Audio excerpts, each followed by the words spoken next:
À l'heure où certains remettent en cause le droit de pratiquer la circoncision, la mila, au nom d'une atteinte à l'intégrité physique d'un enfant, notre parasha de Tazria nous enseigne l'obligation de circoncire son fils. D'un point de vue médical, il convient de rappeler que l'OMS, l'Organisation mondiale de la santé, recommande de circoncire tous les enfants africains pour lutter contre la propagation du sida. Aux États-Unis, la circoncision est pratiquée à grande échelle sur un pourcentage important de nouveau-nés, quelle que soit leur religion. Mais le véritable rôle de la mila est avant tout moral.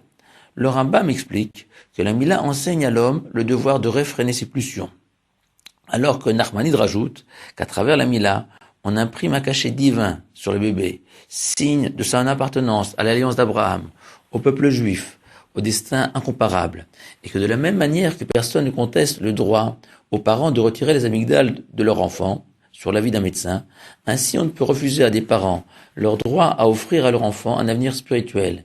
Et je connais nombre d'adultes non circoncis à leur naissance, pour lesquels cela a constitué une véritable souffrance. Le Midrash raconte qu'un philosophe a interrogé Rabbi Oshaya. Si la mila était si importante, pourquoi Dieu n'a-t-il pas créé l'homme circoncis?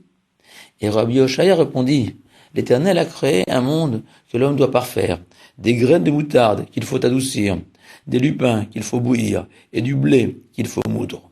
Et le Alshir HaKadosh, géant du XVIe siècle, explique ainsi cette réponse énigmatique.